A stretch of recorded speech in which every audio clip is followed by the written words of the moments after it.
سلام ناي أمين تبي تخاتلتي كما يكنيكم سلام لكم إخزابير المسكن كل جزء حمص كاب حد ساعة كل ساعات بدبيت زم حلالف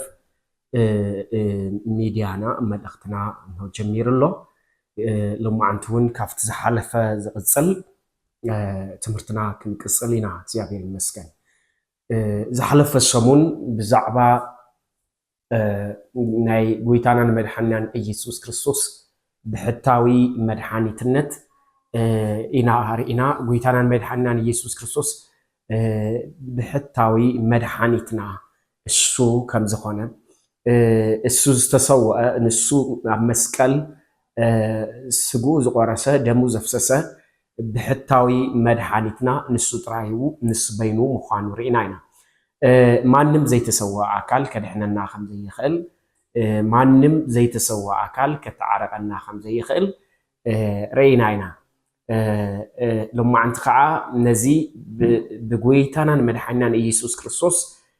زقرب لنا ناي مدحان وهبتو ويكعس أجا كمينا نقبله زبل كم مصحف بس لما عند خن مهارنا مدحان غويتانا مدحنا يسوع كريستوس نحنا بزخونه منجدي بزخونه تكبار بزخونه سرح بزخونه نجر نمصو نشرحو نعايو نفريو نجر زي كونس كاب سمايات غويتانا مدحنا يسوع كريستوس بعلو حيزولنا زمصه نحاتياتنياتات وهبتو كوينو زمصه ايو دحنت كاب እግዚአብሔር ዝቀርብ ዳምበር ካብ ሰብ ዝመጽ አይኮን دحنت كاب فطور زمص زي كونس كاب فطاري يسوهبنا دحنت كاب سلاسي أكلات حدا زخانة بويتانا مدحنا يسوع كريستوس حيزولنا زمزة إذا أمبر نحنا كاب زخانة نجار أمسينا أبكر مجزيابير نقربو أيقونة سلازي دحنت وهبتوي دحنت كاب زيابير زوهاب وهبتاي أدم مسودقة دحر بزحش عمتات زيابير أملاخ إندجنا بكريستوس يسوع بزيابير ولد نعنا زقربلنا نتصاو وهبتوي دحنت إزي بجزيابير معنا بتشرنت استوهبنا نجار دامبر نحنا إزي نتين غيرنا زنص أنا يو نقبله أيكون يسوع كريستوس كاب سماي كمص خلو كاب سماي نخمص نحنا صلنا صلوت يله كاب سماي نخمص نخسقللنا زخفلنا يو واغا يله زنص أنا يو نجزيابير زقربنا له السون خجبر زهابنا يوهبتو يلان كوادا እግዚአብሔር በቲ ዘሃቦ ተስፋ ንአዳም ኣብ ዘፍጥረት ምዕራፍ 3:15 ተስፋ ሂቦ ነይሩ ንአብርሃም ተስፋ ሂቦ ነይሩ እግዚአብሔር አምላኽ ኣብ ብሉይ ኪዳን ብዙሓት ነቢያት ናይ ምድሓን ተስፋ ሂቦ ነይሩ ነቢያት ብዛዕባ እዚ ትንቢት ይዛረቡ ነይሮም ኣብ ብሉይ ኪዳን ኣብ ቤተ መቅደስ ዝፍጸሙ ዝነበሩ ስርዓታት ብምሎም እዚ ዘመላኽቱ ትንቢታዊ ስርዓታት እዮም ነይሮም كفتي بيت مقدس جميرنا تتابوت كانت أجلجلوت مع تنتي صنها منا زقربو نهاي مسوعات عينتات بملؤم بيت مقدس أبولي كيدان زقربو زنبرو سرعات بملؤم قويتانا مدحنا يسوع كريستوس مسؤ كم زاد حننا ززاربو تنبيتاو ملقتات سرعات يمنيرو سلالوت يمنيرو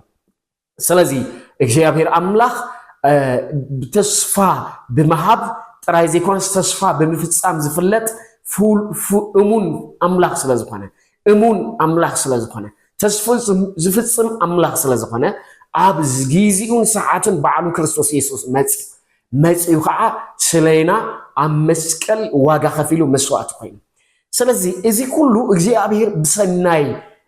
جبرو بمحرته سلينا زجبر ونجار أمبر نحنا بزخان نجار جيرنا قوتيتنا زمس أنا يونجار أيكون وهبتو እግዚአብሔር ይዝብለና ደህነት ወህብቶ እግዚአብሔር ናይ ክርስቶስ መስቀል ወህብቶ እግዚአብሔር ትንሣኤ ሞትን ወህብቶ እግዚአብሔር ንዓና ዝኸፈለ ነገር ኩሉ ወህብቶ ነፃ ወህብቶ እግዚአብሔር ንሕና ዚንቲን ጌርና እግዚአብሔር ስለተ ዝገበርናዮ ዝኸፍለና ነገር ኣይኮነን ናይ ጎይታ መስቀል ክንሓስብ ከለና ፍቅርን ወህብቶን እግዚአብሔር እዚ መጽሐፍ ቅዱስ ብጣዕሚ አጠንኪሩ ይዝነግረና ወህብቶ እግዚአብሔር كم زخونة كرينا قصلنا عن زهوبتو እግዚአብሔር كم يجرنا إحنا نقبله زبل كرينا دهنت وهوبتو እግዚአብሔር دهنت وهوبتو እግዚአብሔር مصحف ቅዱስنا ኣብ ኤፌሶን ምዕራፍ 2 ቁጽሪ 8 ብዛዕባ እዚ ክነግረና ከሎ ናይ እግዚአብሔር ውህብቶ እዩ ዝብለና እቲ ብክርስቶስ ኢየሱስ ተዋህበና ድሕነት ብክርስቶስ ኢየሱስ ዝቀረበልና ድሕነት ብግብርና ዘይኮነስ ካብ እግዚአብሔር ዝተዋህበና ነፃ ውህብቶ ምዃኑ ይዝነግረና ከምዚ ይብል ንክርስቶስ ብምእማን ብጸጋ ኢኹም ዝድሓንኩም እዚ ከዓ ውህብቶ እግዚአብሔር እዩ እምበር ካባኻትኩም ኣይኮነን ሓደ እኳ ከይምክሓስ ብግብሪ ኣይኮነን ይብለና ኤፌሶን ምዕራፍ 2 ቁጽሪ 8-9 ያንቢበ ንክርስቶስ ብምእማን ብጸጋ ኢኹም ዝድሓንኩም እዚ ከዓ ውህብቶ እግዚአብሔር እዩ እምበር ካባኻትኩም ኣይኮነን እዚ ከዓ ውህብቶ እግዚአብሔር እምበር ካባኻትኩም ኣይኮነን ጸጋ ዝብል ቃል ኣብዚ ውህብቶ ሞገስ ተቀባልነት ዘመላኽት እዩ ጸጋ ብክርስቶስ ኢየሱስ ዝተዋሃበና ምሕረት ኣብ መስቀል ዝተኸፈለልና ዋጋ ክርስቶስ ኢየሱስ ዝሃበና ናይ ምድሓን ዕድል እዚ ውህብቶ እግዚአብሔር ጸጋ እዩ እምበር ንሕና ዝኾነ ነገር ጌርና ዘምፃእናዮ ኣይኮነን ከም ተቀድም ዝበልክዎ ካብ መጀመርያ ንሕና ደቂ ሰባት ሓጢአተኛታት ስለ ዝኾንና ብሓጢአትና ስለ ዝወደቕና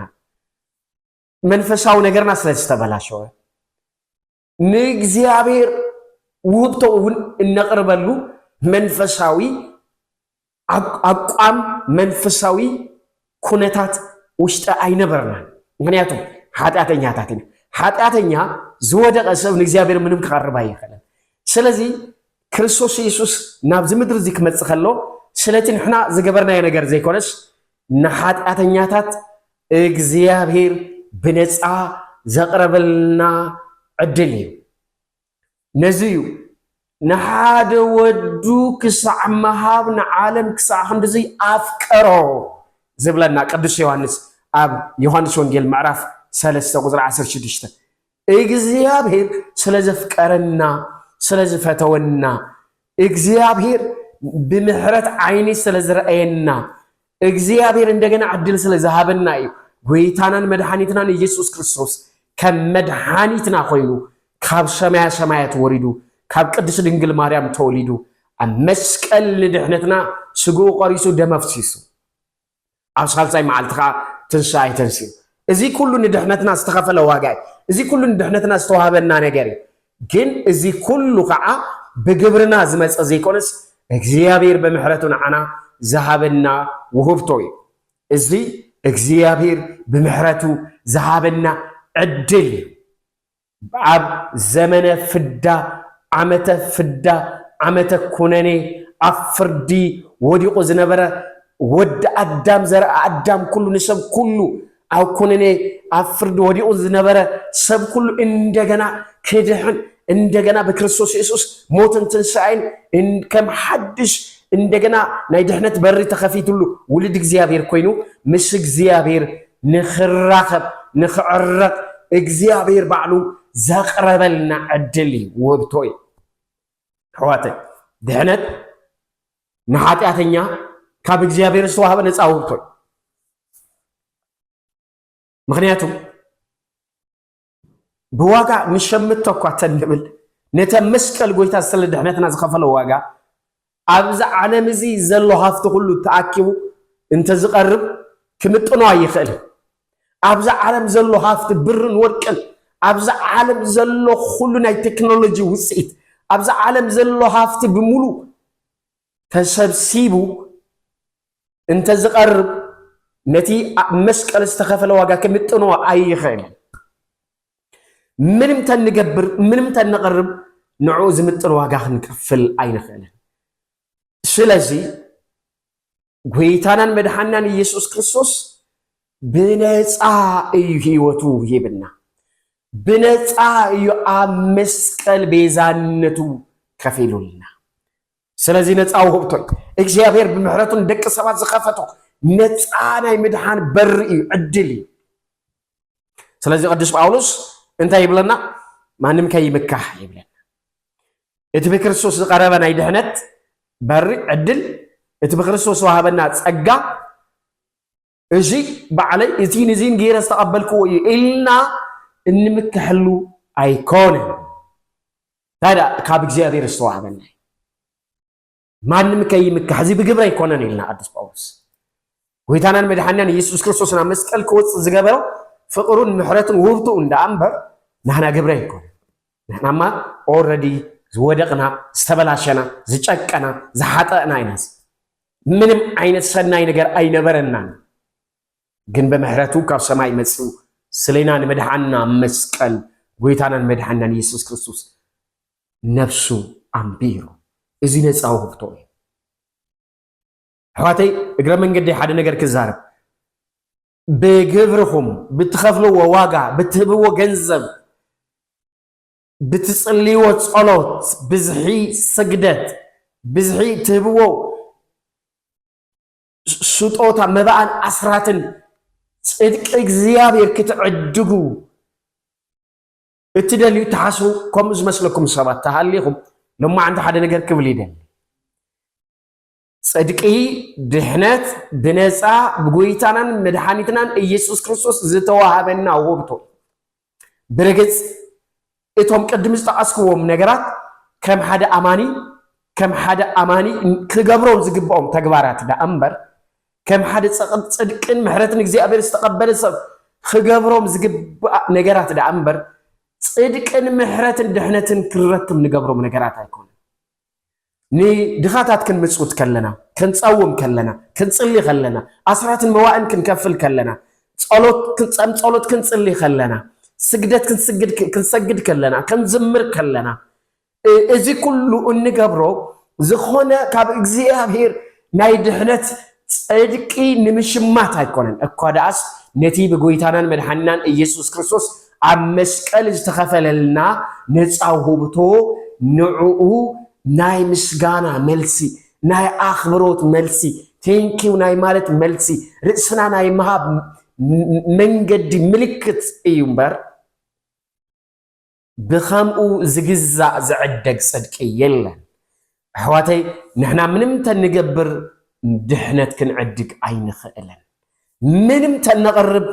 دحنت كنعدق عين خلن زدلنا يقدر بيت كريستيان تنسرح زدلنا يوم متن جنزم ندخاتات تنه زدلنا يوم متن جزء تنصلي تنسجر تنصوم هزين دحنتنا زعدقو ايكون نصدقنا زعدقو ايكون بس من قد ينعدقون زي كله نقبرو كم حدا منفساوي سب نግዚአብሔር ዝፈርሕን ዘፈቀርን ሰብ ክንገብሮ ዝግባአና መንፈሳው ግዴታ ስለዝኾነ ዳአምበር ድሕነት እንረኽበሉ መንገዲ አይኮን ድሕነትና ጎይታናን መድኃኒትናን ኢየሱስ ክርስቶስ አመስቀል ቀራንዮ ኦሬዲ ዝወድኦ ጉዳይ እዚ ዓወብቶ እዩ ኦሬዲ ዝተዋሃበና ነገር ዳአምበር ንሕና እዚ ኒቲንጌርና ንሽምቶ አይኮነን ነዚ ቅዱስ ጳውሎስ ከይትምክሑ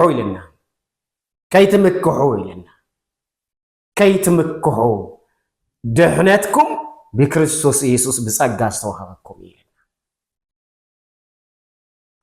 ስለዚህ ንሕና ምንም አስተዋጽኦ አይገበርናን ማለት አይንገብርንውን ማንም ኃጢአተኛ ለመውን እንተኾነ ምስ ኃጢአቱ ናፍትን ኃጢአተኛ ከጸድቅ ዝኽእል ኢየሱስ ክርስቶስ በእምነት እንተመጽኡ በልቢ በንስሐን ተመሊሱ ጎይታይን መድኃኒቴን ኢየሱስ ክርስቶስ አመስቀል ንዓይ ክትብል واجا خفيل كخام مويت كالليخا سجاها أوريسكا دم هافسيسكا أبساي مسالساي معلتخا تنسيغا يخا مدحاني تاي نسخا تدحنا نتغيل هيوتا باخا يزلو صدقا باخا يزلو مدحانا باخا يزلو إلو حادث انت آمينو كاب እግዚአብሔር ዝቀበሎ ዳአምበር ዋጋ خفيلنا نقبل يكون صدق ስለዚህ ቅዱስ ጳውሎስ ታይሉና ቁጥር 8 ኤፌሶን ምዕራፍ 2 ቁጥር 8 ደጊማ ከንብቦ ንክርስቶስ ብምእማን ብጸጋ ይኹም ዝድሓንኩም እዚ ከዓ ውህብቶ እግዚአብሔር ይምበር ካባኻትኩም አይኮነን ሓደ أكوا كي مكعس بجبري أيكونن بجبري أيكونن تيتو معرف سلسته قصر 4 ون نيجزيابير قال تمسسالي نغاري يزنغرن تمسسالي نغاري يزنغرن معرف سلسته قصري 4 كمزي يبل نايتي مدحانينا زخون اغزيابير حيوانينتن فقرن مستغلص اغنا نحنا بزغبرنايو ግብር ጽድቅ ዘይኮነስ نحنا بزغبرنايو ግብር ጽድቅ ዘይኮነስ نحنا بزغبرنايو ግብር ጽድቅ ዘይኮነስ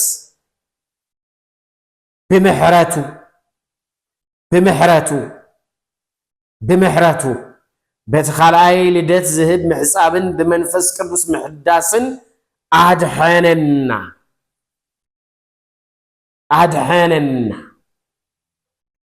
إتي دحنتنا بناهنا قبر صدق استشمته ويكعز الشمت زقزا يكون سب دحنت بقبرو الشمت تزخون نيرو ويتانا مدر ممسا عين الليوان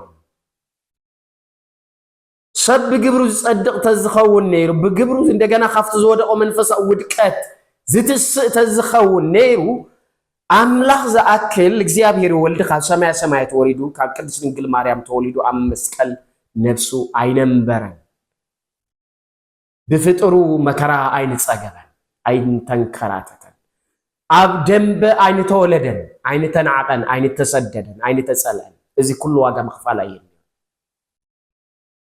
ድህነት በግብርና እንሽምቶ እንዕድጎ ነገር አይኮን جبري ناي حدا زدحانس ولد እግዚአብሔር ناي زخونه بمحرت እግዚአብሔር دحنت ناي زتقبل السب تغبارن هيوت اندامبر شب حدا حاتياتኛ نخدحن زخفلو واغا يكون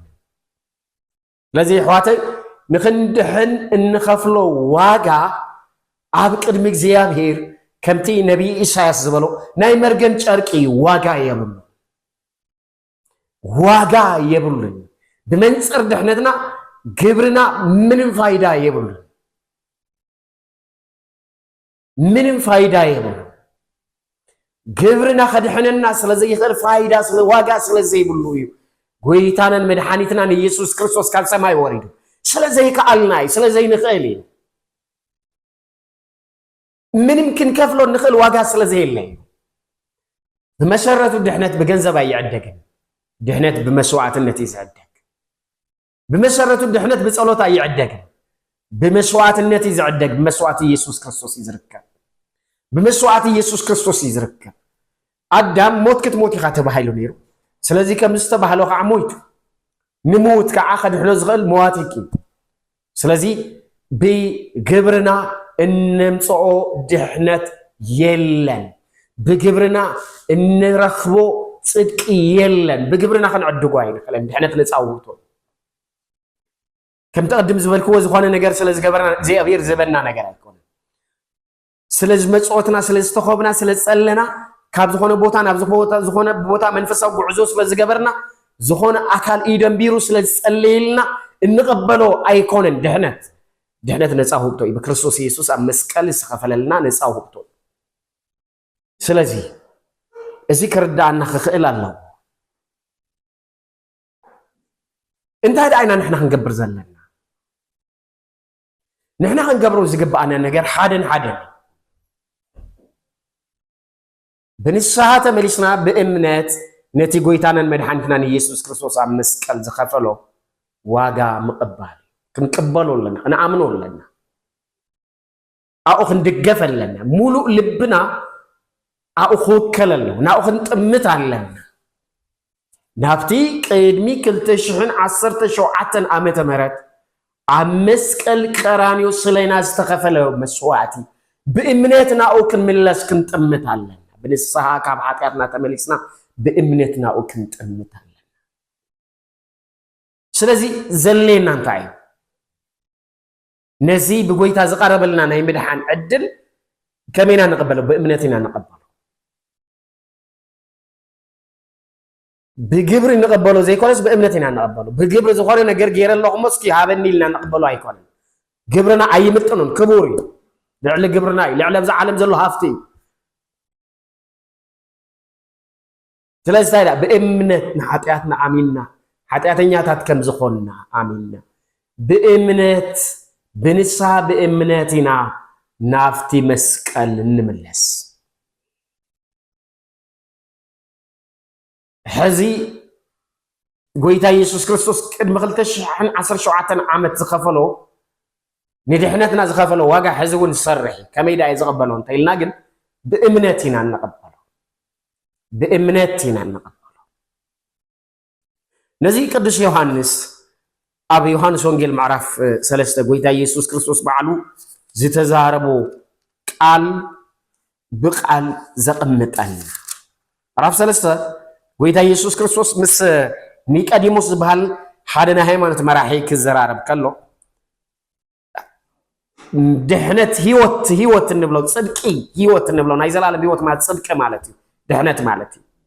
كل ثلاث قال تمسسال ملختي زالو صدقا بእግዚአብሔር ትክክል ኮይንካ ቅቡልነት ምርካቢ ናይ ዘላለም ህይወት ቅቡልነት ምስረኸብካ ንዘላለም ምስ እግዚአብሔር ትነብሮ ህይወት ይድሕነትካ ካብ ኃጢአት ምንጋፍ ሰለስቲኡ ንሓደ ዓላማ ዝቆኒ ስለዚህ ከምዚ ለጎይታ ኢየሱስ ክርስቶስ ክዛረብ ከሎም ስንቀዲሞስ ኩሉ ብኡ ዘአምን ኩሉ ብኡ ዘአምን ኩሉ ብኡ ዘአምን ናይ ዘላለም ህይወት ምእንቲ ክረክብ እምበር ከይጠፍስ እግዚአብሔርን ሓደ ወዱ ቤዛ ገይሩ ክሳዕ ዝህብ ክሳዕ ክንድዚ ንዓለም አፍቀሮ ኩሉ ብኡ ዘአምን ዝብል ቃል አላብሲ وزر 17 ከዓ እግዚአብሔር ንወዱ ናብ ዓለም ዝለኣኾ ዓለም ብኡ ምእንቲ ክድሕን እምበር ንዓለም ክፈርድ ኢሉ ኣይኮነ 18 እቲ ብኡ ዘአምን ኣይፍረዶ እቲ ብኡ ዘአምን በቲ ተሰቕለ ዘአምን በመድኃኒ ዓለም ዘአምን በቲ መድኃኒት ዘአምን በቲ ፈውሲ ዘአምን ብኡ ዘአምን ኣይፍረዶኒ ስለዚህ ከመይዳ አይና እንተይልና ብኡ ብምእማን ናይ መጀመርያ ሓደ ኃጢአተኛ ብንስሐ አፍቲ መድኃኒት ከአምን ክኽእል ኣሎ ብንስሐ ተመሊሱ አፍቲ መድኃኒት ክእመን ክኽእል ኣሎ ነዚ ቅዱስ ጳውሎስ ኣብ ዕብራውያን መጽሓፍ ምዕራፍ 3 አዕይንትኩም ኣብ ክርስቶስ ትኸሉ ዝብለና አዕይንትኩም ኣብ ክርስቶስ ትኸሉ ኣብ ክርስቶስ እንታይ ኣሎ ህይወት ኣሎ ኣብ ክርስቶስ እንታይ ኣሎ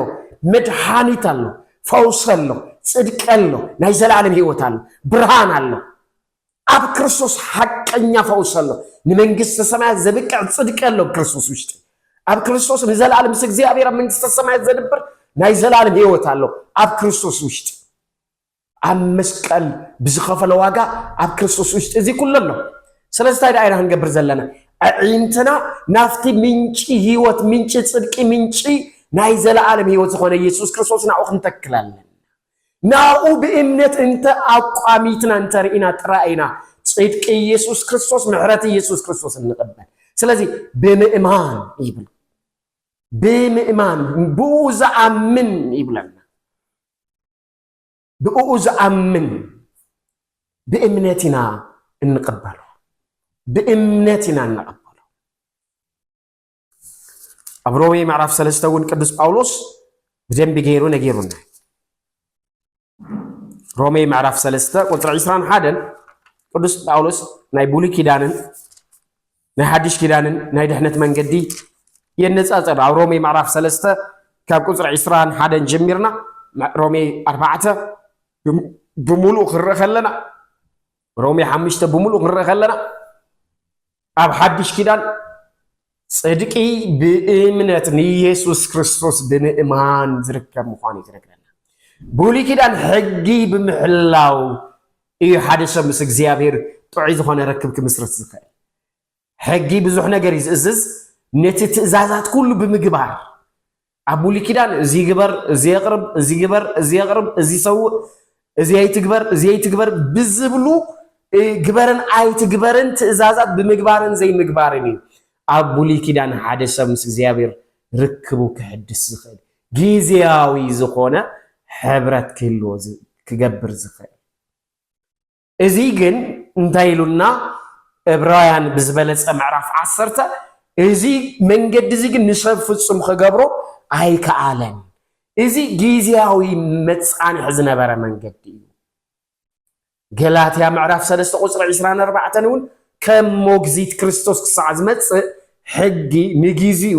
ንእስራኤላውያን ኣብ ብሉይ ኪዳን እቲ ኣማናዊ ተስፋ ኣማናዊ ኣካል ክርስቶስ ክሳዕ ዝመጽእ እቲ ተነግረ ተስፋ ንኣዳም ኣብ ገነት ኤደን ተዋህቦ ተስፋ ካብ ቅድስት ድንግል ማርያም ዝውለድ ተስፋ እቲ ኣብ መስቀል ተሰቂሉ ዘድሕን ተስፋ ሓቀኛ ነቢያት ተንበይሩ ተስፋ ክሳዕ ዝመጽእ ክርስቶስ ክሳዕ ዝመጽእ ኣብ ብሉይ ኪዳን ከም ሞግዚት ከም መጻንሒ ከም ጣዕሞት እንብሎ መጻንሒ ብሉይ ኪዳን እስራኤላውያን ሕጊ ብምግባርን ዘይምግባርን ምስ እግዚአብሔር ርክብ ክምስርቱ እግዚአብሔር መንገዲ ይዎም ከም መጻንሒ ግን ኣይከኣለን ይብለና ዕብራውያን 10 እዚ ናይ ብሉይ ኪዳን ናይ ጽድቂ መንገዲ ግበርን ኣይትግበርን ብምግባርን ዘይምግባርን ዝነበረ ሕጊ ብምሕላውን ዘይምሕላውን ዝነበረ ናይ ጽድቂ መንገዲ ናይ ብሉይ ኪዳን መንገዲ ንሰብ ፍጹም ክገብሮ ኣይከኣለን ይብለና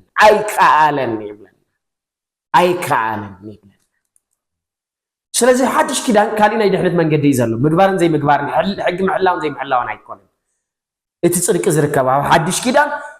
በቲ ዘጽድቕ ብክርስቶስ ኢየሱስ ብመድኃኔ ዓለም ብምእማንን ዘይምእማንን ኣብ ሓድሽ ኪዳን ስለዚ ኣብ ሮሜ ምዕራፍ 3 ቅዱስ ጳውሎስ ክነግረና ከሎ ከምዚ ኢልና ቁጽሪ 21 ልዕሊ ቁጽሪ 21 ቁጽሪ 20 ጀሚርና ምዕራፍ 3 ብሙሉ ክነንብብ ከለና ሰብ ኩሉ ኃጢአተኛ ምዃኑ እዩ ዝነግረና ማንም ሰብ ዝበሃል ኩሉ ኃጢአተኛ ምዃኑ እዩ ዝነግረና ኣይሁዳዊ ይኹን እስራኤላዊ ይኹን ኣህዛብ ማለት ካብ እስራኤል ወፃእ ዝኾነ ማሕበረሰብ ብሙሉ ኣህዛብ እዩ ይጽዋዕ መጽሓፍ ቅዱስ ኣህዛብ ይኹን እስራኤላዊ ማለት ኣብ ዓለም ዘሎ ኩሉ ሰብ ኃጢአተኛ ምዃኑ እዩ ዝነግረና ማንም ጻድቅ ከም ዘየለ በአዳም ምኽንያት ኩሉ ኃጢአተኛ ከም ዝኾነ እዩ ዝነግረና እሺ ኩሉ ኃጢአተኛ እንድሕር ዳ ኮይኑ ከመይ ኃጢአተኛ ይጸድቕ እግዚአብሔር ከመይ ዓይነት መንገዲ ኣዘጋጅዩ ይብለና ቁጽሪ 21 ከምዚ ይብለና ሕዚ ግና ከምቲ ሕግን ነቢያትን ዝመስከርዎ ሕግን ነቢያትን ኣብ ብሉይ ኪዳን ዝነበሩ እዮም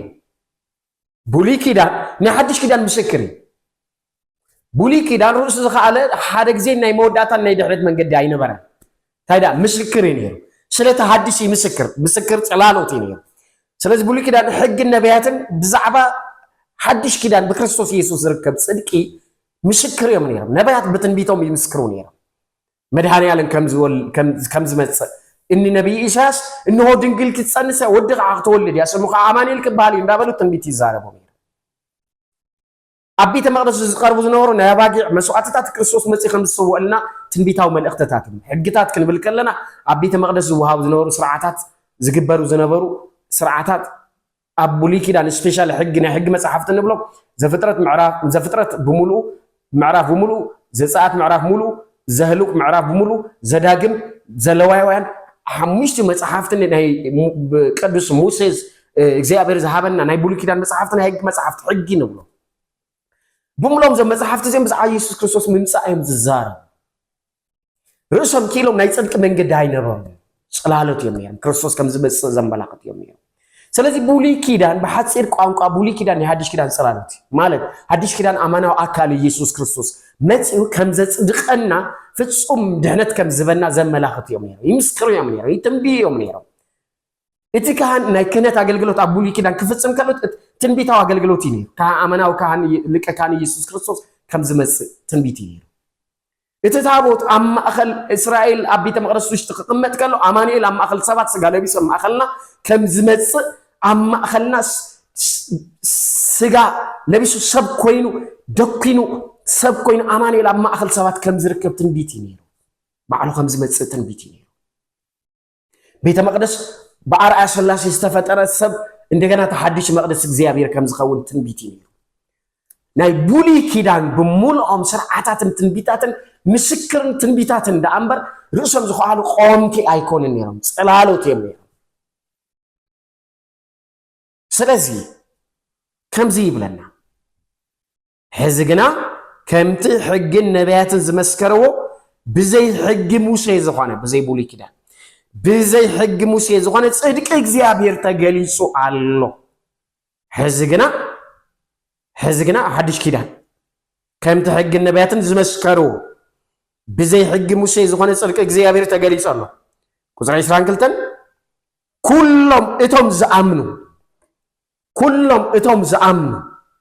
كلهم اتم زامنو بتعم زغرمي كلهم اتم زامنو اب قدم እግዚአብሔር ዝጸድቁ በኢየሱስ ክርስቶስ በመእማን اب قدم እግዚአብሔር ዝጸድቁ በኢየሱስ ክርስቶስ በመእማን ስለዚህ ማንንም ሰው ጽድቅ እግዚአብሔር ዝቀበል ንኢየሱስ ክርስቶስ በመእማን ጽድቂ ንኢየሱስ ክርስቶስ በመእማን ዝርከብ ምክንያቱም ጽድቂ አብ ክርስቶስ ይሰራል حواتي دقي مخزار بدلي صدقي ابناتي اناتكم جبر وشت يلن صدقي افطرت وشت يلن صدقي املاخت وشت يلن صدقي اب حواريات اب نبيات اب صدقان وشت يلن صدقي اباينا باخمن جبر وشت يلن صدقي اب غويتاران مدحانيتنان يسوع كريستوس وشت يزلو صدقي كاب كريستوس وهابي نزي قدس باولوس موت بادم هيوت بكريستوس زبلنا ادم قتيلنا ኢየሱስ ክርስቶስ አተሲና ادم محقينا ኢየሱስ ክርስቶስ አጽድቆና ጽድቅ አብ ክርስቶስ ይዘን ታይዳ አከመገራ ንካፈል በመእማን ንዑ በመእማን እቶም ዝጸድቁ አብ ቅድም እግዚአብሔር ዝጸድቁ በኢየሱስ ክርስቶስ በመእማን እዩ ይብለና በቃ መጽሐፍ ቅዱስ ግልጽን ቁርጽን ነገር ይነግረና ጽድቅ ዝርከብ ለኢየሱስ ክርስቶስ በመእማን ግብሪ ናይ እምነት ፍረ ደአምበር ናይ ጽድቅ መንገድ አይኮን እምነት ከም ጉንዲ ከም ሱር ከንወስዶ ንኸሊና ግብሪ ከም ቅርንጫፍ ከም ፍረ ከም ዕንበባ ከንወስዶ ንኸሊና ግብሪ ሓደ ምስ እግዚአብሔር ዝተዓረቀ ውልድ እግዚአብሔር ዝኾነ ክርስቲያን ክገብሮ ዝግባእ መንፈሳዊ ተግባራት ሓደ ኃጢአተኛ ግን መጀመሪያ በግብራ አይጸድቅ ዝጸድቅ ነተኸጽድቅ ዝኽእል ምንጭ ጽድቅ ዝኾነ ኢየሱስ ክርስቶስ በእምነት በመቀበል በንስሐ ተመሊሱ ንዑ መድኃኒተ ኢኻ ንዓይ ክትብል ሞይት ካይኻ ተንሲኻ ኢኻ ንስኻ ተጽድቀኒ ብትክክልካ አምን ከለይ أبزي بمنصر نجار دهنت كزارب كله دقيمة خد عصنوت كبلو زدلي دهنت نهاد حتى دهنت زركب بإمنتي هذا حتى دهنت زركب بآدم حتى زخون سب دهنت زركب بإمنتي إمنت قال لي لا يكون ناب كريستوس زبس من جدي إمنت ترى نجار يكون نافتي أمس كل تخافل لنا واجا كرئي نعوخ نقبل زقبر من جد هذا حتى أتنيا بجبري يتصدق نتيلو كاب صدق كريستوس يزقدل أنا بجبري بزين بتيني صدق زيابير زرك بتيلو كافتي يسوع كريستوس زخافل له واجا زخافل له نجار كاب بيزانة كريستوس يسوع يزقدل بجبري قبل كله كريستوس زنس جوزل له نمشي قالوا زنس جوزل له بجبري يتصدق قبل كله كريستوس جبري أمس كل تجبر جبري أيلينين مالتي بتزواري أي نسنا أي بقو أي كونين مالتي بتزواري بجبري يتصدق قبل كله أي كريستوس أمس كل تجبر اللي واجا إسو من ميبلون مالتي أي تأمنين مالتي زيك نتيك عم سماي مت إسلينا زخافنا واجا مكلالي زخاو سب بجبري قبل كله كابس جايز قدل كافت بكريستوس توهبنا وهبتو دعنتي زقدل حواتي هابانا من مسناي ነገር የለም حزقون دقيمه يبل له شاب بجبر خصدق اي خيل جبري ناي صدق فراي ناي امنت فراي ابراهام امنه صدق خوينو تقصرلو يزل مصحف ቅዱስ ابراهام እኮ ናይ ابراهام صدق እኮ ቡሊ ኪዳን በእምነት ተረክበ ጽድቅ ምዃን መጽሐፍ ቅዱስ ነገርና رومي 4 بملو خلينا نبب كلنا أبراهام أبونا صادق تبعه تمسكر الفتاة እግዚአብሔር ወዳጅ እግዚአብሔር ተባለ አብርሃም ንግዚአብሔር ዘተኣናገደ እግዚአብሔር ጋሻ ኮይና ቤቱ መጽይሉ ሸምሲል መጽይሉ ዘተኣናገደ አብርሃም መጽሐፍ ቅዱስ ታይብለና ንአብርሃም ጽድቂ ካብ ግብሩ አይኮነን ይዝብለና ከም ተዝኾን አብርሃም ዝምክሕሉ ነገር ንሃሎ አይኮነን በእምነት ይጸድቆ ይብለና ስለዚህ ማንም ሰብ ኣብ ቅድሚ እግዚአብሔር ዝጸድቅ በእምነት ይጸድቅ ለክርስቶስ በምእማን ይጸድቅ እግዚአብሔር ወልድ ብምቅባልን ብምእማንን ይጸድቅ እዚ ክብል ከለኹ ግብረ የሌና አይኮንኩን ዝብል ዘሎ ሓደ ሰባት ንምጥማም ብኸም ዝተርጉምዎ ሰባት ኣለዉ አይኮነን ግብሪ ናይ ሓደ ክርስቲያን ግዴታ ሓደ ውልድ እግዚአብሔር ዝኾነ ሓደ እግዚአብሔር ምሕረት ዝገበረሉ ሰብ መሐሪ ይኸውን ይቅረ ይብል ይጽሊ ይዝምር የመስግን ይምጽውት ይጾም ጸሎት ይጽሊ ንእግዚአብሔር ዝግብኦ ነገር ኩሉ ይቀርብ ግን ክጸድቅ አይኮነን ዝገብሮ እዚ ኩሉ ንእግዚአብሔር ክንሐጉስ ምስ እግዚአብሔር ዘለና ርክብ ክነጠናኸር ንገብሮ ደአምበር ካብ ኃጢአትና ክንጸሪ ንገብሮ ተግባራት አይኮነን ኃጢአት በደም ኢየሱስ ክርስቶስ ይዝልዓል ብዘይ ደም ናይ ኃጢአት ስርየት የለን ስለዚህ ኋተይ እቲ በክርስቶስ ዝቀረበልና ድሕነት በእምነት ኢና ንቀበሎ በእምነት ኢና ንቀበሎ ናብ ሮሜ 4 ከወስደኩ ሮሜ 4 አንቢበ ሎማ አንተ ዝሓሰብኩ መደብ ኩደይ ሮሜ 4 ርእሱን ዓርሱ እንታይ ይብለና አብርሃም በእምነት ከም ዝጸደቀ ይዝብለና አብርሃም በእምነት ከም ዝጸደቀ ይዝብለና እስኪ ካብ ቁጥር 1 ጀሚረ ቶሎ ካንብቡ ኩሉ እኳ ምዕራፍ 4 ምንባብ ግዜ ዘይፍቀደለይ እንተኾነ መጽሐፍ ቅዱስ ትግርኛ መጽሐፍ ቅዱስ ዘለኩም ኣብ ገዛኹም ተንብብዎ ኢኹም ኢለ ዝኣምን ሮሜ መጽሐፍ ምዕራፍ 4 አምሓርኛ ትኽእሉ በአምሓርኛ መጽሐፍ ቅዱስ ግዕዝ ትኽእሉ ብግዕዝ መጽሐፍ ቅዱስ ብዝተፈላለየ መንገዲ ተንብብዎ ትኽእሉ ኣነ ብትግርኛ ከንብቦ አብርሃም በእምነት ከም ዝጸደቀ ይብርሱ እምበኣር እቲ ብስጋ ኣቦና ዝኾነ አብርሃም እንታይ ረኺቡ ክንብል ኢና አብርሃም ብስሑ ጸዲቁ እንተዝኸውን ዝምክሕሉ ነገር መሃለዎ ነይሩ ኣብ ቅድሚ እግዚአብሔር ግና ሓንቲ እኳ የብሉን መጽሐፍ እንታይ ይብል አብርሃም በእግዚአብሔር አመነ ጽድቅ ኮይኑ ድማ ተቆጸረሉ ይብል አብርሃም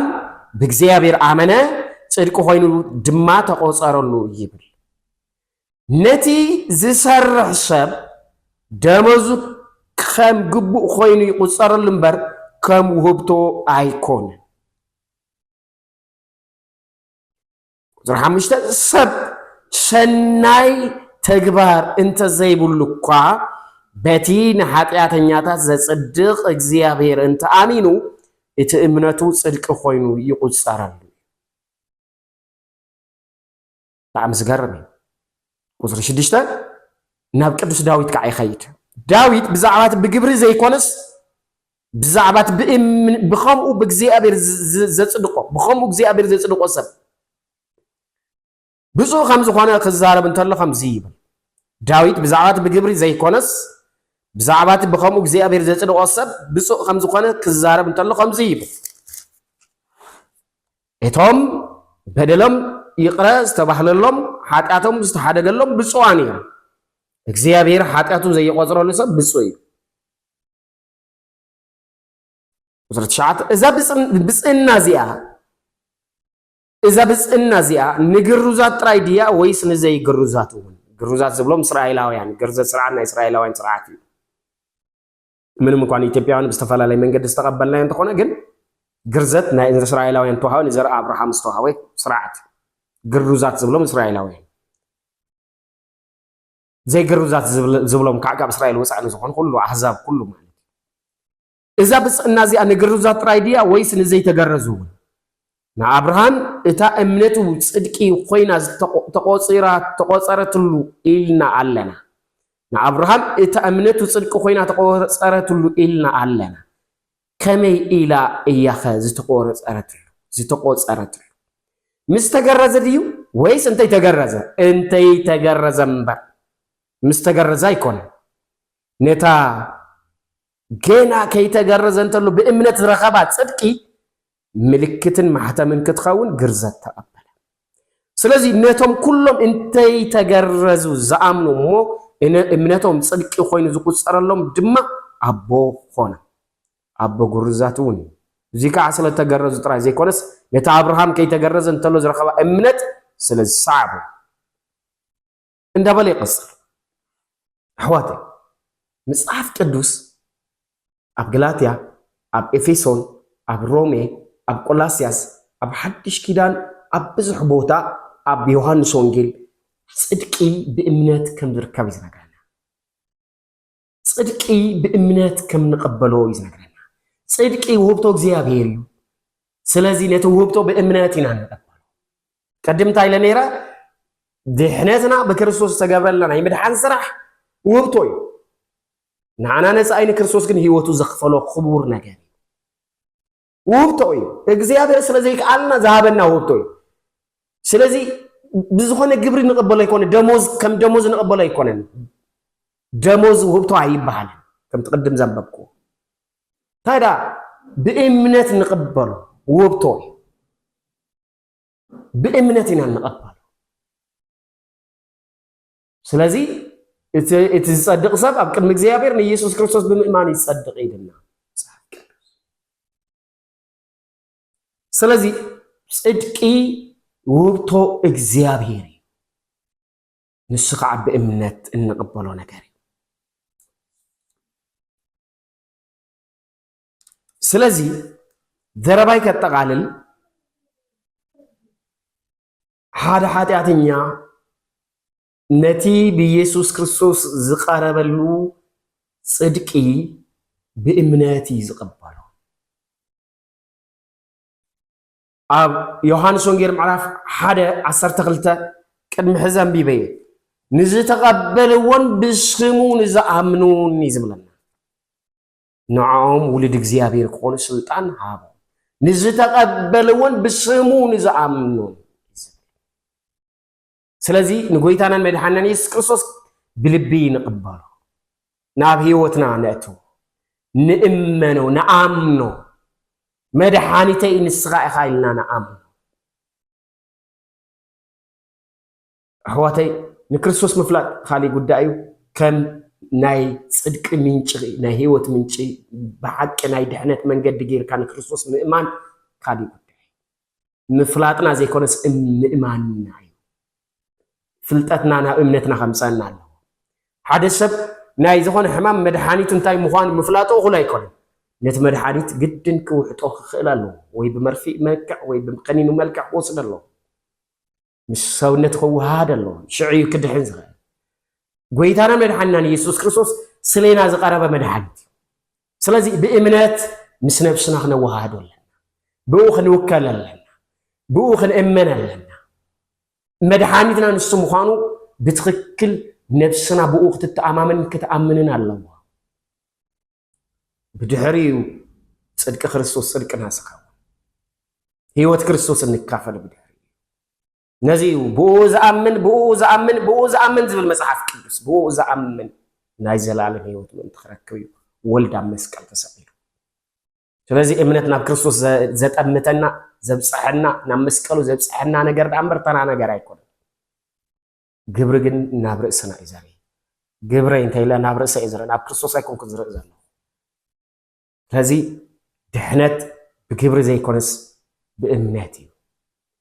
ግብሪ ናይ እምነት ናይ ድሕነት ናይ ምሕረት ዝረኸበ ሰብ ፍረ ውፅኢት እዩ ካልኣይ ደረጃ እዩ ደረጃ ሓደ እምነት እዩ ብእምነት ኢና ምሕረት ንቕበል ካብኡ ኢና ደረጃ ክልተ ብፀጉኡ ብመንፈሱ እንዳተሓገዝና ንጹህ ብርሃን ዝኾነ ህይወት ጨው ዝኾነ ህይወት ብግብሪ ዝግለጽ ህይወት እንነብር ንእግዚአብሔር ዝመስል ናብራ እንነብር ሓደ ኃጢአተኛ ግን ምስ ኃጢአቱ ምስ ጭቁ ዝግበር ክንትብሎ ኣይትኽእልን ኢኻ ስለዘይኽእል ክርስቶስ ኣብ መስቀል ንሓደ ኃጢአተኛ ሞይቱ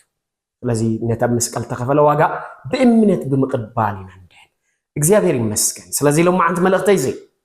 ጠቕለል ካብሎ ከለኹ ብእምነት እንረኽቦ ድሕነት ክርስቶስ ኢየሱስ ዝብል እዩ ቀጻሊ መዓልቲ ክንረኸብ ከለና ብተመሳሳሊ ሰዓት ሓደ ኣማኒ ከዓ ከመይ እምነቱ ብግብሪ ክገልጾ ከም ዘለዎ ከዓ ክርኢና ስለዘዳመፅኩምኒ ብጣዕሚ ዘመስግን ብሩኽ ምሸት ይኹነልኩም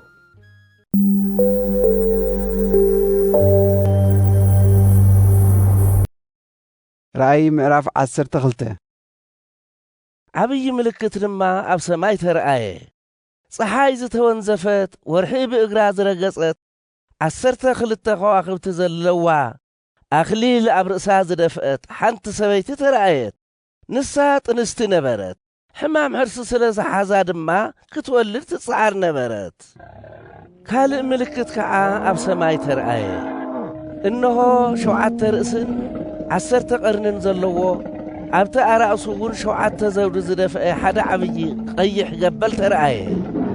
بجراء دما سيسو خواقفتي كاب سماي سحبو نام مدري دربيه اتقبل شعوب مسولدت نتهصان مئنتخو حطويلو أب قدم إتاق تولد زقربت سبيتي دو بلي نسا نخلهم أهزاب ببتر حاسين كغزؤم زلوا ودي ولدت اتودا ناب እግዚአብሔርን ናብ ዙፋኑን بقصበት ተወሰደ እታ ሰበይቲ ድማ 1260 መዓልቲ ክንክን ናብ ዝግበረላ ናብታ እግዚአብሔር ዘዳለወላ ቦታ ናብ ምድረ በዳ ሃደመት ኣብ ሰማይ ከዓ ውግእ ኾነ ሚካኤልን መላእክቱን ነትገበል ተዋግእዎ እትገበልን መላእክቱን ድማ ተዋግእዎም እንተኾነ እትገበልን መላእክቱን ተስዓሩ እቲ ኣብ ሰማይ ዝነበረ ቦታኦም ሰኣኑ እቲ ንኹሉ ዓለም ዘስሓታ ዓብይ ገበል ተደርበየ ንሱ እቲ ዲያብሎስ ወይ ሰይጣን ዝበሃል ናይ ጥንቲ ተመን እዩ ናብ ምድሪ ተደርበየ መላእክቱ እውን ምስኡ ተደርበዩ ኣብ ሰማይ ከዓ ዓው ብዝበለ ድምፂ ሕዚ ምድሓንን ሃይልን መንግስትን ናይ ኣምላኽና ኮይኑ እዩ ስልጣን ከዓ ንመሲሑ ኮይኑ እዩ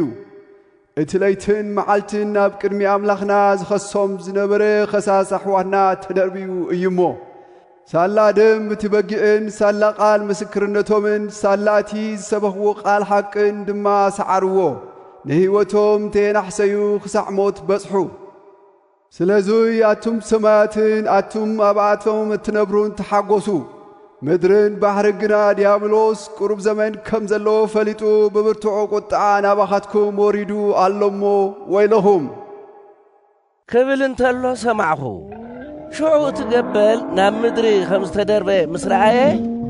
ነታ ወዲ ዝወለደት ሰበይቲ ኣሳጓጓ ነታ ሰበይቲ ከዓ ካብ ገጽ እትገበል ርሒቓ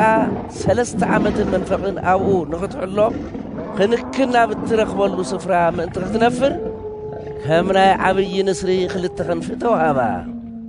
እትገበል ድማ ኣጋፊዑ ምእንቲ ክወስዳ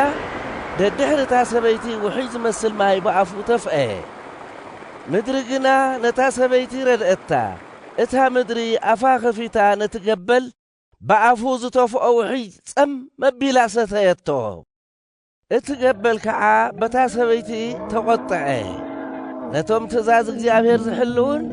ብዛዕባ ኢየሱስ ዝምስክሩን ዝተረፉ ዘርአ ክዋግኦም ከደ እትገበል ድማ ኣብቲ ልዕሊ ወሰን ባሕሪ ዘሎ ሑፃ ደው በለ ደው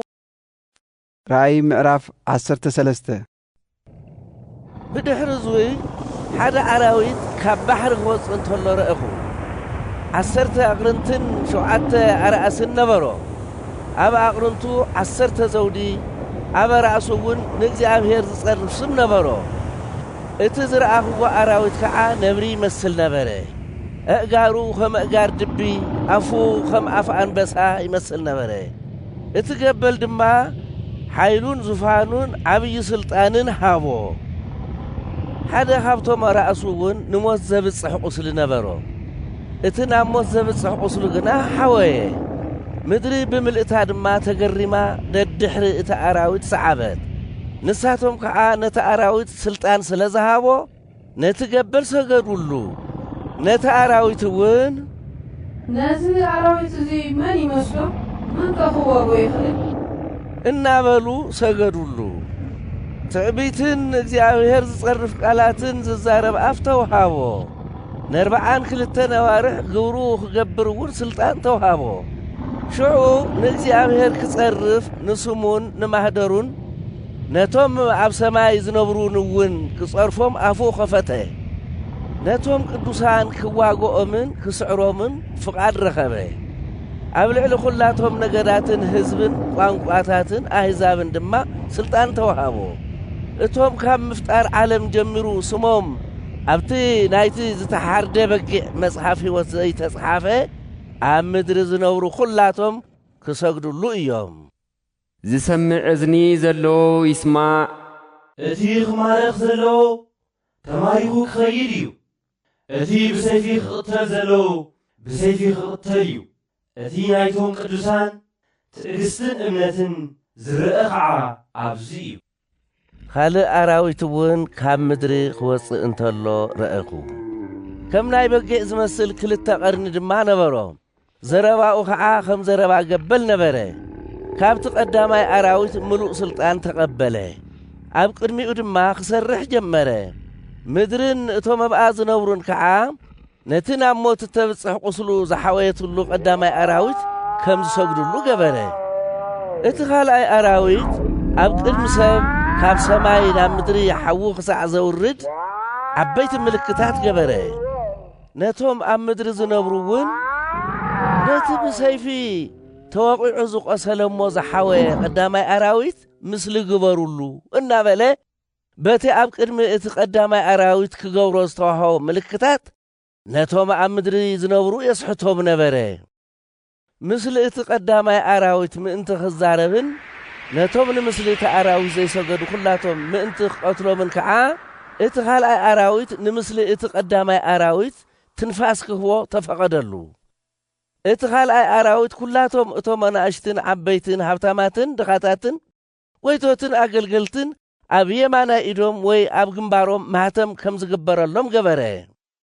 ናይቲ ኣራዊት ስም ማህተም ወይ ናይ ስሙ ቁፅሪ ዘይብሉ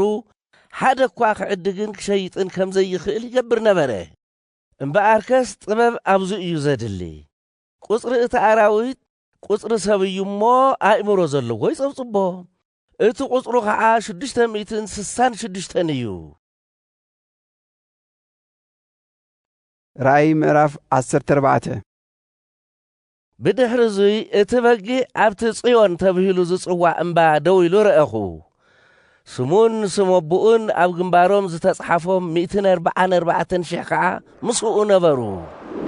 ከም ድምፂ ብዙሕ ማያትን ከም ድምፂ ብርቱዕ ነጐድጓድን ዝበለ ካብ ሰማይ ድምፂ ሰማዕሁ እቲ ዝሰማዕህዎ ድምፂ ከዓ ከምቲ ሰባት በገናኦም ክጻወቱ እንተለዉ ዝስማዕ ድምፂ ነበረ ንሳቶም ኣብ ቅድሚ እቲ ዙፋንን ኣብ ቅድሚ እቶም 4 እንስሳን ኣብ ቅድሚ እቶም ኣሕሉቕን ሓድሽ መዝሙር ይዝምሩ ነበሩ ነዚ መዝሙር እዙይ እውን ብዘይ እቶም ካብ ምድሪ ዝተቤዘዎም 144,000 ሓደ እኳ ክመሃሮ ኣይከኣለን እዚኣቶም ምስ ኣንስቲ እውን ዘይረኸሱ ደናግል እዮም ንሳቶም ነቲ በጊዕ ናብ ዝኸዶ ኩሉ ይኽተልዎ ንሳቶም ንኣምላኽን ነቲ በጊዕን በኹራት ምእንቲ ክኾኑ ካብ ደቂ ኣዳም ዝተቤዘዎም እዮም ኣብ ኣፎም ሓሰት ኣይተረኽበን ነቐፋ እውን የብሎምን ድሕሪ እዙይ ካልእ መልኣኽ ኣብ መንጎ ሰማይን ምድርን ክዝምቢ እንተሎ ረአኹ ነቶም ኣብ ምድሪ ዝነብሩን ንኹሎም ኣህዛብን ነገዳትን ቋንቋታትን ህዝብታትን ክሰብ ከሎም ድማ ናይ ዘለዓለም ወንጀል ሒዙ ነበረ ብብርቱዕ ድምፂ ከዓ እታ ዝፈርደላ ግዜ በፂሓ እያ እሞ ንእግዚኣብሔር ፍርሕዎ ክብርን ሃብዎ ነቲ ሰማይን ምድርን ባሕርን ዓይንማትን ዝፈጠረ ስገድሉ በለ ሓደ ካልኣይ መልኣኽ ድማ እታ ካብቲ ዘስክር ወይኒ ምንዝርናኣ ንኩሎም ኣህዛብ ከም ዝሰትዩ ዝገበረቶም ዓባይ ባቢሎን ወዲቓ እናበለ ተኸተሎ ካልእ ሳልሳይ መልኣኽ ድማ ብብርቱዕ ድምፂ ከምዚ እናበለ ሰዓቦም እቲ ነዛ ኣራዊት እዚ ንምስሉን ዝሰገደን ኣብ ግንባሩ ወይ ብኢዱ ማህተሙ ዝተቐበለን ካብቲ ምንም እንተይተሓወሶ ካብ ጽዋዕ ቁጥዑኡ ዝተቐድሐ ናይ እግዚኣብሔር ወይኒ መዓት ክሰትዩ ኩሎም እቶም ከምዚ ዝገበሩ ኣብ ቅድሚ ቅዱሳን መላእኽትን ኣብ ቅድሚ ትበጊዕን ብሓውን ብድንን ክሳቐዩ እዮም ትኪ ናይቲ ዘሳቐዮም ሓዊ ንዘለዓለመ ዓለም ንላዕሊ ቢሉ ይወፅእ እቶም ነታ ኣራዊትን ንምስሉን ዝሰገዱ እቶም ማህተም ስሙ ዝተቀበሉ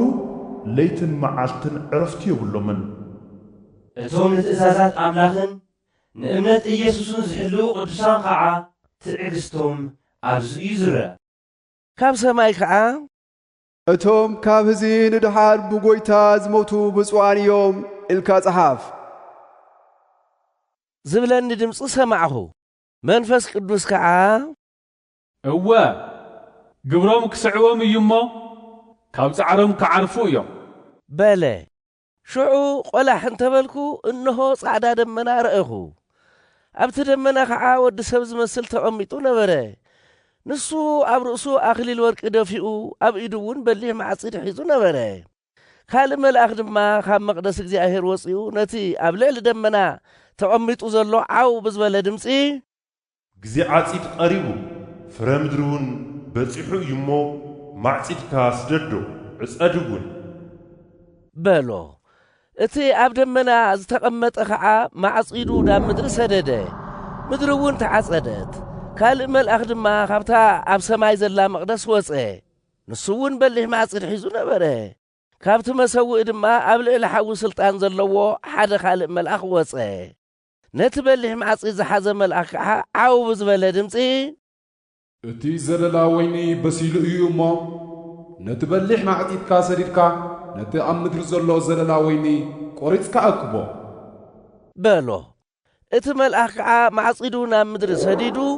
ነቲ ኣብ ምድሪ ዘሎ ወይኒ ኣከቦ እሞ ናብቲ ናይ እግዚኣብሔር ዓብዪ መጽመቑ ቁጥዓ ደርበዮ እቲ ወይኒ ድማ ኣብቲ ወፃኢ ከተማ ኣብ ዘሎ መጽመቑ ተረገጸ እቲ ደም ክሳዕ ልጓም ፈረስ ዝበጽሕ ካብቲ መጽመቑ ወፂኡ ክሳዕ 300 ኪሎ ሜትር ድማ ወሓዘ ራእይ ምዕራፍ 15 ሽዑ ካልእ ዓብይን ዘገርምን ምልክት ኣብ ሰማይ ረአኹ 7 መዓታት ዝሓዙ 7 መላእኽቲ ረአኹ እዚኣተን እተን እግዚኣብሔር ብኣኣተን ገይሩ ቁጣዓኡ ዝፍጽመለን ናይ መወዳእታ መቕሰፍትታት እየን ድሕሪ ዙይ ብርለ ዝመስል ባሕሪ ረአኹ ንሱ እውን ምስ ሓዊ ዝተሓዋወሰ እዩ እቶም ነቲ ኣራዊትን ንምስሉን ነቲ መጸዊዒኡ ዝኾነ ቁጽርን ዝሰዓሩ እግዚኣብሔር ዝሃቦም በገናታት ሒዞም ኣብ ጥቓ እቲ ባሕሪ መስትያት ደው ኢሎም ረአኹ መዝሙር እቲ ኣገልጋሊ እግዚኣብሔር ዝኾነ ሙሴን መዝሙር እቲ በጊዕን ከምዙይ እናበሉ ይዝምሩ ነበሩ ኦ ኩሉ ትኽእል እግዚኣብሔር ኣምላኽ ስራሕኻ ዓብይን ግሩምን እዩ ኦ ንጉሥ ዘለዓለም መንገድኻ ጽድቅን ሓቅን እዩ ንስኻ በይንኻ ኢኻ ቅዱስ እሞ ኦ እግዚኣብሔር ዘይፈትሐካ ንስምኻ ዘየኽብርን መን ኣሎ እቲ ቅኑዕ ፍርድኻ ተክሂዱ እዩ እሞ ኩሎም ኣሕዛብ ክመፁ ኣብ ቅድሚኻ እውን ክሰግዱ እዮም ድሕሪ ዙይ ድማ ረአኹ እንሆ እታ ድንኳን ምስክር ዝኾነት ቤተ መቕደስ ኣብ ሰማይ ተኸፍተት እቶም 7 መቕሰፍትታት ዝሓዙ 7 መላእኽቲ ካብ ቤተ መቕደስ ወፁ ንሳቶም ካብ ሓሪ ዝተሰርሐ ዘንጸባርቕ ጽሩይ ክዳን ተኸዲኖም ኣብ ኣፍ ልቦም እውን ቅናውቲ ወርቂ ተዓጢቖም ነበሩ ሓደ ካብቶም 4 እንስሳ ከዓ ካብ ቁጥዓ እቲ ንዘለዓለመ ዓለም ዝነብር እግዚኣብሔር ዝተመልአ 7 ጽዋዕ ወርቂ ነቶም 7 መላእኽቲ ሃቦም እታ መቕደስ ድማ ካብቲ ናይ እግዚኣብሔር ግርማን ሓይልን ዝተለዓለ ብትኪ መልአት ናይቶም 7 መላእኽቲ 7 መቕሰፍትታት ክሳዕ ዝወድኣ ከዓ ሓደ እኳ ናብ መቕደስ ክኣትዉ ኣይከኣለን ራእይ ምዕራፍ 16 ካብታ መቕደስ ከዓ ነቶም 7 መላእኽቲ ኪዱ ነቲ ቁጥዓ እግዚኣብሔር ዝሓዘ 7 ጽዋዕ ናብ ምድሪ ፍስስዎ ዝብሎም ብርቱዕ ድምፂ ሰማዕኹ ሽዑ እቲ ቀዳማይ መልኣኽ ከይዱ ጽዋዑ ናብ ምድሪ ኣፍሰሰ ነቶም ማሕተም እቲ ኣራዊት ዘለዎምን ንምስሉ ዝሰገዱን ሰባት ክፉእ ዘሳቒ ቁስሊ ወጾም እቲ ካልኣይ መልኣኽ ድማ ጽዋዑ ናብ ባሕሪ ኣፍሰሰ እቲ ባሕሪ ከዓ ከም ናይ ዝሞተ ሰብ ደም ዝመስል ኮነ ኣብቲ ባሕሪ ዝጸንሐ ትንፋስ ዘለዎ ኩሉ ሕያው ድማ ሞተ